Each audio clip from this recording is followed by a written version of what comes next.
पहले या दूसरी। हेलो एवरीवन, आज एकेडमी प्रभाव में आप लोगों का हार्दिक स्वागत एवं अभिनंदन है। और आज एक नया टॉपिक क्रिप्स मिशन। आइए अब देख लेते हैं कि क्रिप्स मिशन की क्या पृष्ठभूमि थी। ये क्रिप्स मिशन भारत क्यों आया? तो सबसे पहले हम लोग देखते हैं कि second world war, Cripps mission आने में सेकेंड वर्ल्ड वॉर की महत्वपूर्ण भूमिका है। सेकेंड वर्ल्ड वॉर में मित्र राष्ट्रों में आपका ब्रिटेन, फ्रांस और अब इधर आ गया है अमेरिका और सोवियत रूस भी, और धुरी राष्ट्र जर्मनी, जापान और इटली। अब ये देखते हैं कि जो यूरोप के राष्ट्रों में हिटलर ने कई देशों को जीत लिया था। सबसे पहले पोलैंड पर अटैक किया, सर्बिया, चेकोस्लोवाकिया। अब और उन्हीं धुरी राष्ट्रों में एक जापान भी था, जो जापान दक्षिण पूर्व एशिया और पूर्वी एशिया में अपना प्रभाव दिखा रहा था और वो जीतता चला जा रहा था। यहाँ तक कि वो फिलीपींस, सिंगापुर, मलय और भारत के बिल्कुल पड़ोस में आ गया म्यांमार। और जिन जिन वो देशों को जीता वहां पर ब्रिटेन का शासन था। ब्रिटेन के वो देश उपनिवेश थे, इसीलिए वो दक्षिण पूर्व एशिया और पूर्वी एशिया के देशों को जीत रहा था जापान, क्योंकि जापान को अंग्रेजों से चिढ़ थी, इसीलिए इन देशों को वो जीत रहा था। और जब वो म्यांमार भारत के बिल्कुल पड़ोस में आ गया तो अंग्रेजों को डर लगने लगा कि कहीं ऐसा न हो कि जापान भारत पर भी अटैक कर दे और हम इस देश को जीत ले और हमारा उपनिवेश छिन जाए। अच्छा, जो जापान था उसको भारत से कोई विरोध नहीं था, उसको विरोध था तो केवल और केवल अंग्रेजों से, इसीलिए वो जो है वो ऐसा कर रहा था। अब जब ये इतनी घटनाएं हो गई, जापान का प्रभुत्व, जापान जब इतना बढ़ता जा रहा था, तब ब्रिटेन के पीएम जो थे चर्चिल थे और वो कंजर्वेटिव पार्टी के थे। 11 मार्च 1942 को उन्होंने क्रिप्स मिशन की घोषणा की कि क्रिप्स मिशन जो है वो भारत जाएगा। और क्रिप्स मिशन आने के क्या कारण थे, क्या उद्देश्य थे, उसको भी थोड़ा सा देख लिया जाए। तो ये आपका है संवैधानिक गतिरोध। उसका इसलिए आ रहा था कि भारत में जो संवैधानिक गतिरोध था, जो उसमें मुस्लिम लीग और कांग्रेस के बीच जो है वैमनस्यता बढ़ गई थी, इसीलिए वो आ रहा था कि इन दोनों लोगों को समझा दिया जाए और फिर ये लोग एक संविधान का निर्माण करें। और जब ये लोग संविधान का निर्माण करेंगे और हिंदू मुस्लिम एक हो जाएंगे तो उससे ब्रिटेन को फायदा मिलेगा। और फायदा ये मिलेगा कि वो तब जो है हमें द्वितीय विश्व युद्ध को जीतने में सफलता मिलेगी और वो हमारा जो उद्देश्य है वो सिद्ध हो जाएगा। इसका दूसरा कारण ये था कि इसमें जो है यूएसए और यूएसएसआर का बहुत बड़ा दबाव था ब्रिटेन के ऊपर। ये दबाव इसलिए था कि आप जो भारत आपका उपनिवेश है वहाँ आपसी मतभेद को, झगड़े को समाप्त करिए।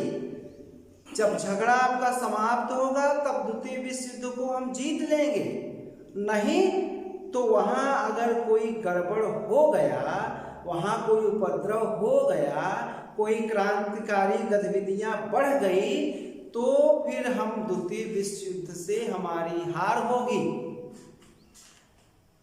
इसीलिए इसका जो कारण था, जो इसका उद्देश्य था, यही उद्देश्य था, इसीलिए क्रिप्स मिशन की घोषणा की गई। और जो लॉर्ड चर्चिल थे वो कंजर्वेटिव पार्टी के थे। वो कंजर्वेटिव का आप समझ रहे हैं। और जो ये क्रिप्स मिशन आया, ये सर स्टेफर्ड क्रिप्स इसके अध्यक्ष थे, इस मिशन के अध्यक्ष थे। और वो लेबर पार्टी के थे। किस पार्टी के थे? लेबर पार्टी के थे। लेबर पार्टी का जो संबंध था, या लेबर पार्टी पर भारतीय नेता ज्यादा विश्वास करते थे। इसलिए विश्वास करते थे कि लेबर पार्टी की जो पार्टी थी वो भारतीयों के पक्ष में थी। वो चाह रहे थे कि जल्द से जल्द भारत को स्वतंत्रता दी जाए। और वो इसलिए भी चूंकि उनके अंदर कोई ज़्यादा घृणा की भावना नहीं थी। लेबर पार्टी के लोग जो है वो भारत से मित्रतापूर्ण संबंध चाहते थे, मैत्रीपूर्ण संबंध चाहते थे। और ये क्रिप्स जो सर स्टेफर्ड क्रिप्स थे, उनका उसमें आना, क्रिप्स मिशन का अध्यक्ष बनना एक और बड़ा कारण था। वो वार एडवाइजरी कमेटी के मेंबर भी थे। इसलिए सर स्टेफर्ड क्रिप्स उसमें अध्यक्ष थे और उनके साथ लोग आए थे। ये क्रिप्स मिशन 23 मार्च 1942 को दिल्ली पहुंचा। 23 मार्च 1942 को दिल्ली पहुंचा। और 30 मार्च 1942 को इसने अपनी रिपोर्ट पेश की। अब जब ये 23 मार्च 1942 को भारत आया, तब ये भारत में पूरे क्षेत्रों में भ्रमण किया। उस समय ब्रिटिश भारत के 11 प्रांत थे और देसी रियासतें 600 थी। और ये जो ब्रिटिश भारत के 11 प्रांत थे, वहाँ पर अल्पसंख्यक ज़्यादा थे।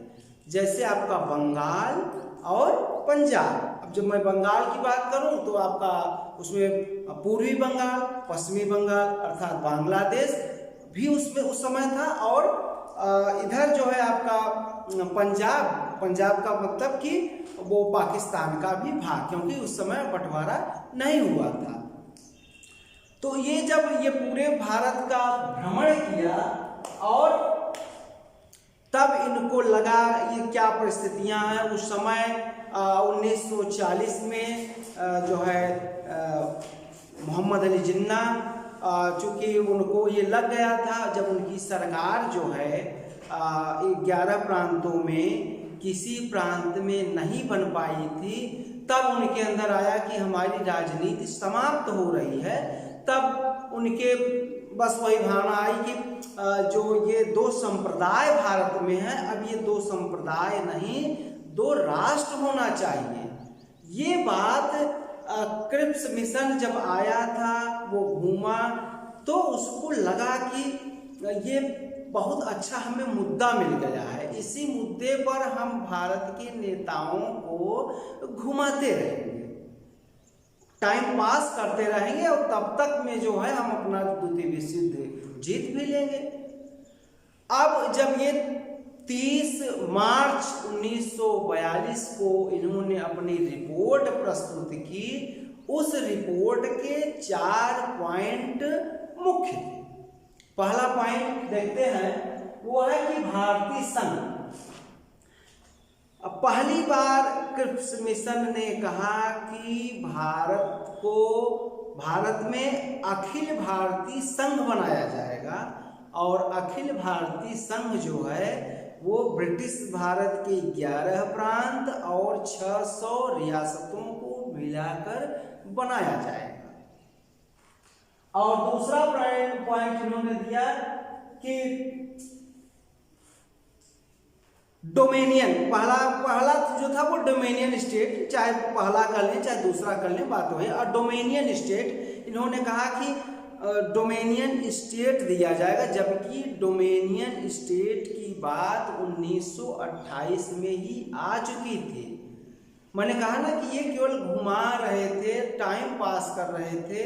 जैसे कोई आपसे मान लीजिए 10,000 रुपये उधार ले ले और वो ये कहे कि अब जब मैं नौकरी करने लगूंगा तब दूंगा, अभी नौकरी का फॉर्म आया नहीं है, जब फॉर्म निकलेगा फिर उसके बाद मैं उसकी प्राथमिक जो है प्रारंभिक परीक्षा दूंगा, प्रारंभिक परीक्षा में पास हो जाऊंगा तब मुख्य परीक्षा दूंगा, मुख्य परीक्षा में पास हो जाऊंगा तब इंटरव्यू दूंगा, और इंटरव्यू में जब पास हो जाऊंगा तो हमारी नियुक्ति होगी, और जब नियुक्ति हो जाएगी तो जो पहला वेतन मिलेगा उससे आपको पैसा दूंगा। तो उसी तरीके अंग्रेज जो है वो केवल घुमा रहे थे। इसलिए नहीं तो ये जब डोमेनियन स्टेट 1928 में बात आई मोतीलाल नेहरू द्वारा और हम कांग्रेस ने इसका उसी समय बहिष्कार कर दिया, तो डोमेनियन स्टेट की बात ही कहाँ रह गई। लेकिन फिर भी वो डोमेनियन स्टेट की बात कर रहे हैं। अल्पसंख्यकों की सुरक्षा, और उन्होंने कहा कि जब ये संविधान ये लोग बनाएंगे, उस संविधान में अगर कोई अल्पसंख्यकों की उनकी सुरक्षा में कोई गड़बड़ी होती है तो ये जो कानून बनाए रहेंगे पहले ब्रिटिश भारत उस कानून को देखेगी, और अगर उनकी सुरक्षा नहीं सुनिश्चित होती है तो उस कानून को, उस संविधान को अवैध घोषित कर दिया जाएगा। और चौथा पॉइंट ये प्रतिनिधित्वपूर्ण संविधान सभा। प्रतिनिधित्वपूर्ण संविधान सभा, ये देखिए सबसे पहली बात आई है, और इन्होंने कहा है कि जो भारत का संविधान बनेगा वो इसको भारतीय बनाएंगे, उसको भारतीय बनाएंगे, और जो ब्रिटिश भारत की 11 प्रांत हैं उनमें आनुपातिक प्रतिनिधित्व प्रणाली द्वारा चुनाव किया जाएगा, और वहां से वो मेंबर संविधान बनाने में जाएंगे। और देसी रियासतें जो 600 थी उनके मेंबर मनोनीत होंगे, उनके मेंबर मनोनीत होंगे।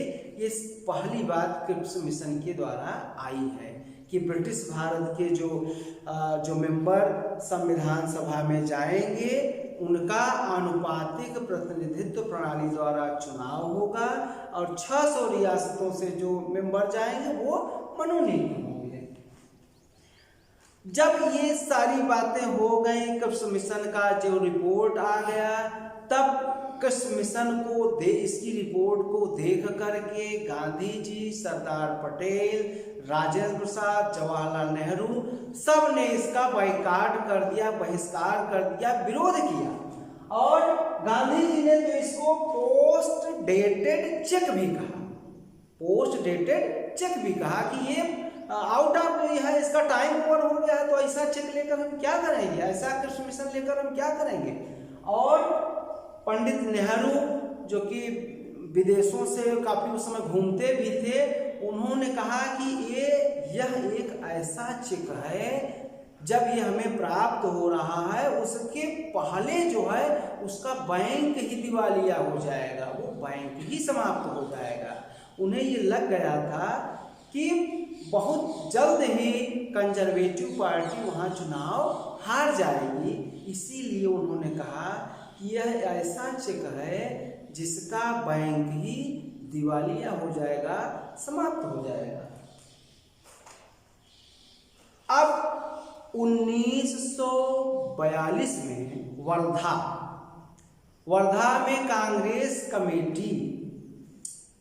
कांग्रेस वर्किंग कमेटी की बैठक होती है, और ये होती है बैठक जो है जुलाई 1942 में वार्षिक बैठक होती है, और उसमें जो है गांधी जी वर्धा सम्मेलन को संबोधित करते हैं और कहते हैं कि हम जो है अब इस नतीजे पर पहुंच चुके हैं कि हमें एक बहुत बड़ा आंदोलन चलाना होगा, और वो आंदोलन हिंसात्मक भी हो सकता है, इसमें जान भी जा सकती है। इस वर्धा सम्मेलन में पंडित नेहरू ने और राजेंद्र प्रसाद ने, सरदार पटेल ने, सभी ने ये बात कहा था कि ये जो है अंतिम छोर तक इस अब हम लोग लड़ेंगे और उसमें जान भी जा सकती है, कुछ भी हो सकता है। उसी समय वर्धा कमेटी, जब ये वर्किंग कमेटी बैठी हुई थी, उसमें एक नवयुवक जो है बैठा हुआ था पीछे, और वह नवयुवक क्रांतिकारी जब व्यक्तिगत सत्याग्रह हो रहा था तो उसके पहले भी वर्किंग कमेटी बैठी थी, तो उसमें भी वो कहा था कि गांधी जी अब व्यक्तिगत सत्याग्रह का क्या मतलब, तो गांधी जी ने उसको बैठा दिया था और कहा था कि बैठ जाओ, अभी व्यक्तिगत सत्याग्रह ही चलेगा। और वही व्यक्ति जब वर्धा सम्मेलन में वर्किंग कमेटी में गांधी जी के सामने खड़ा हुआ और कहने लगा कि अब अभी तो आप वो व्यक्तिगत सत्याग्रह में जो वर्किंग कमेटी गठित हुई थी, तो उसमें तो आपने कहा था व्यक्तिगत सत्याग्रह 1940 में, आज आप कह रहे हैं कि नहीं जो है बहुत बड़ा आंदोलन होगा। तो गांधी जी को गुस्सा आ गया, उस समय इतना तगड़ा गुस्सा आया, उन्होंने कहा कि क्या समझते हो कि हम कांग्रेस के माध्यम से, हम कांग्रेस से अलग हैं और हम बहुत बड़ा आंदोलन कर देंगे, हम अकेले इतने हम सक्षम हैं। जो व्यक्ति अहिंसात्मक था आज वो हिंसात्मक हो गया, आज उसमें बहुत बड़ा क्रोध सवार हो गया। ऐसे वर्धा सम्मेलन में गांधी जी का चरित्र निखर करके आया, और हो सकता है कि वो नवयुवक, वो क्रांतिकारी उनको याद दिलाया हो और उनके अंदर वो जोश पैदा हो गया हो। अब जब ये हो गया, वर्धा कमेटी जो रिपोर्ट हो गई, वर्किंग कमेटी की बैठक, तो ये प्रचार किया जाने लगा, सभी लोगों ने प्रचार किया कि ये अब जो है 8 अगस्त 1942 को गांधी जी ग्वालिया टैंक में एक बहुत बड़ी जनसभा को संबोधित करेंगे, एक बहुत बड़ी जनसभा को संबोधित करेंगे। और उनके जो तमाम जो कांग्रेस के लीडर थे वो गांव-गांव में, शहरों में ये बताने लगे। अब चूंकि जुलाई 1942 में वर्धा कमेटी और अगस्त में 8 अगस्त 1942 को ग्वालियर टैंक मुंबई में एक बहुत बड़ी जनसभा की बात करेंगे गांधी जी, इसलिए तमाम जनमानस जो है गांधी जी को सुनने के लिए 8 अगस्त 1942 को ग्वालियर के टैंक में बहुत बड़े मात्रा में लोग वहां जाने लगे। वो ठसाठस मैदान भर गया, और जो लोग नहीं जा पाए वो रेडियो के माध्यम से गांधी जी के विचारों को सुन रहे थे। और जैसे ही ग्वालियर टैंक के मैदान में गांधी जी ने उस भीड़ को संबोधित किया, अंग्रेजों को पता चला और शाम होते होते गांधी जी को गिरफ्तार कर लिया गया। और गांधी जी को ये अंदेशा भी था कि हम लोगों को गिरफ्तार किया जा सकता है, इसीलिए उन्होंने कहा कि ये जो मैं आंदोलन छेड़ रहा हूं ये आंदोलन अब बंद नहीं होगा और स्वतंत्रता से नीचे, स्वतंत्रता से पहले या कम मैं बिल्कुल नहीं मानूंगा, केवल और केवल मुझे स्वतंत्रता ही चाहिए। डू और डाई का नारा दिया था गांधी जी ने, करो या मरो, हम या करेंगे या तो फिर जो है स्वतंत्रता की बलिवेदी पर चढ़ जाएंगे। और ये आंदोलन तीसरा आंदोलन था गांधी जी का, जो बहुत बड़ा आंदोलन था और ये आंदोलन समाप्त नहीं हुआ था, इसकी घोषणा गांधी जी ने नहीं की थी, ये आंदोलन अनवरत चलता रहा।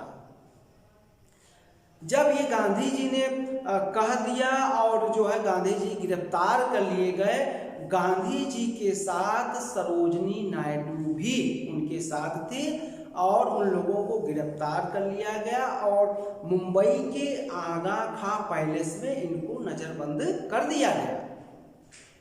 वहां पर इनको नजरबंद कर दिया गया और तमाम सारे नेता थे उनको अहमदनगर की जेल में बंद कर दिया गया, उनको अहमदनगर की जेल में बंद कर दिया गया।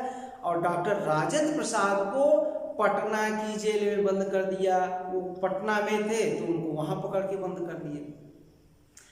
जब ये बंद हो गया, लेकिन उसके पहले गांधी जी ने कह दिया था कि ये आंदोलन चलता रहेगा, अनवरत चलता रहेगा, और ये आंदोलन अनवरत चलता रहा। 9 अगस्त 1942 को तमाम क्रांतिकारियों ने रेल के पहिए जाम कर दिए, स्टेशन पर तोड़फोड़ की, डाक व्यवस्थाओं को तोड़फोड़ की और पुलिस चौकियों में आग लगा दी, सरकारी भवनों को उजाड़ दिया और ये बहुत तगड़े से चला। ये आंदोलन हिंसात्मक हो गया, बहुत सारी जगह आगजनी हुई, बहुत सारे हमारे क्रांतिकारी मारे भी गए।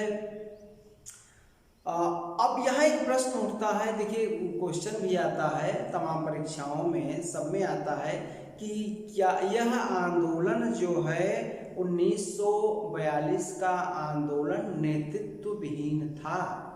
क्या 1942 का आंदोलन नेतृत्व विहीन था? इस पर 150 शब्द लिखिए। तो ये निश्चित ही नेतृत्व विहीन था, इसलिए क्योंकि जब ये आंदोलन शुरू हुआ 9 तारीख से शुरू होता और 8 अगस्त 1942 को गांधी जी कैद कर लिए गए, तो इसका मतलब ही हुआ कि ये आंदोलन नेतृत्व विहीन था। और भारत छोड़ो जो शब्द है इसको किसने कहा था? सबसे तो इस शब्द को कहे थे मेहर अली, उनका नाम था मेहर अली। उन्होंने इस शब्द को कहा था भारत छोड़ो, अंग्रेजों भारत छोड़ो। और इस आंदोलन में सबसे बड़ी बात आई कि जो डर था, जो कायरता थी, उसको अहिंसावादी आंदोलन के तहत त्याग दिया गया। गांधी जी इस समय आक्रामक हो गए थे और वो इतने आक्रामक हो गए थे कि उन्होंने कहा कि अहिंसा का त्याग कर देना है, डू और डाई, करो या मरो। अब आज इतना ही, और मैं आप लोग जो है इसका स्क्रीनशॉट ले लेंगे और फैक्ट जो है कॉपी में लिख लेंगे। जय हिंद, जय भारत। अभी रुकिए।